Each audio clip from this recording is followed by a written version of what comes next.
আজকের আমাদের ক্লাবের সাবেক আহ্বায়ক জনাব আহমদ জুলকারনাইন বক্তব্য রাখবেন।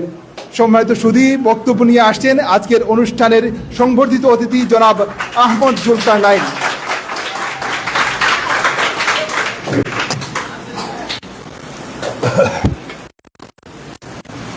আজকের এই সুন্দর অনুষ্ঠানের আমার ছোট ভাই সভাপতি, উপস্থিত ক্লাব কমিটির সকল সদস্যবৃন্দ, উপস্থিত আমাদের পাড়ার উপদেষ্টা কমিটির সদস্যবৃন্দ, উপস্থিত পাড়ার ছোট্ট সোনামণিরা, আমি আসলে আজকে খুবই আনন্দিত যে আমরা ছোটবেলা যখন পাড়ায় স্পোর্টস হতো, বিভিন্ন অনুষ্ঠান হতো, নাটক হতো, তোমরা হয়তো এটা ভুলেই গেছো, এই পাড়ায় নাটক হতো। এই পাড়ায় প্রতি বছর আমাদের সিনিয়র ভাইরা ছিলেন, কবির ভাই, জুয়েল ভাই, হামিদ ভাই, আলমগীর ভাই, এরা মিলে আমাদের পাড়ায় নাটক করতেন। আমরা ফ্যামিলি নিয়ে সেই নাটক দেখতাম। লাস্ট নাটকটি ছিল আমার এখনো মনে আছে, ডাকাত নাটক। সেই ডাকাত নাটকে আমরা ওই তুফাইলের বাসায়, মনির চাচার বাসায় এই অনুষ্ঠানটি হয়েছিল। এই নাটকটি পাড়ার সবাই আমরা ফ্যামিলি নিয়ে, ছোট বড় সবাই মিলে এই নাটকটি আমরা উপভোগ করেছিলাম। আর প্রতিটা বছর আমাদের এই ছোট্ট সোনামণিদের নিয়ে আমরা তখন ছোট্ট সোনামণি ছিলাম, এখন হয়তো বড় হয়ে গেছি, কিন্তু ওই সময় আমরা প্রতি বছর এই পাড়ায় স্পোর্টসে অংশগ্রহণ করতাম। সারা দিনব্যাপী অনুষ্ঠান হতো। এখন হয়তো সেই কালচার নাই।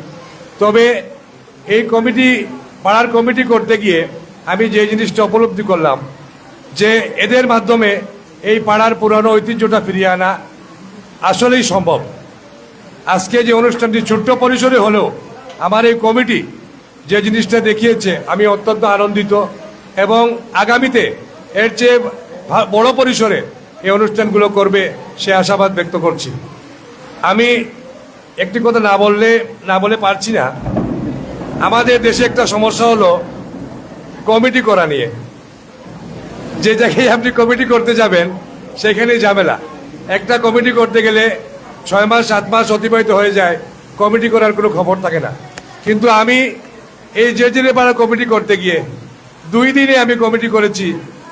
আল্লাহর রহমতে কেউ কোনোদিন বা কেউ মনক্ষুণ্ণ হয় নাই যে আমাকে এই পোস্টটা কেন দিলেন।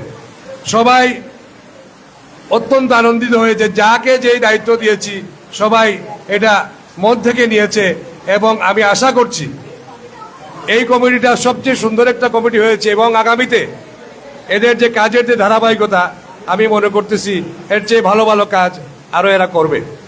আর বিদায় সম্বর্ধনা আসলে দিলে তো আমার চলে যাওয়ার কথা, আমি আর আসবো না হয়তো, এইটাই বুঝায়। কিন্তু তোমরা বিদায় দিলেও আমি বিদায় নিব না। আমি কিন্তু সব সময় তোমাদের পাশে আছি, এই কথাটি মনে রাখবা।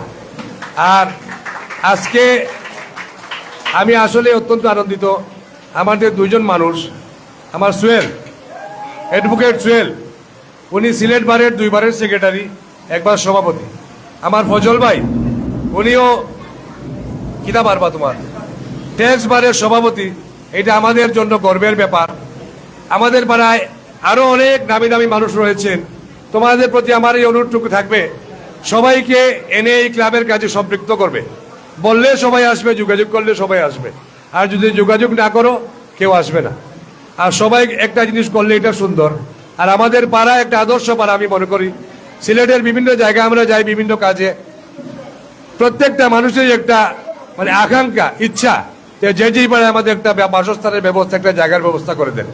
এটা কেন বলে যে সিলেট জেলার মধ্যে আমরা একটা সুনাম অর্জন করতে পেরেছি যে এটা একটা আদর্শ পাড়া, এই হিসাবে মানুষজন আমাদেরকে বলে। তো ধন্যবাদ সবাইকে। আমাকে তোমরা আজকে বিদায় সম্বর্ধনা দিবে। আমি বিদায় নিব না, আগেই বলছি, আমি সবসময় তোমাদের পাশে থাকবো। তারপরেও তোমাদের আন্তরিকতা, আমি কৃতজ্ঞ তোমাদের কাছে। তোমাদের যে সময় যে সহযোগিতার দরকার আমাকে সব সময় পাশে পাবে।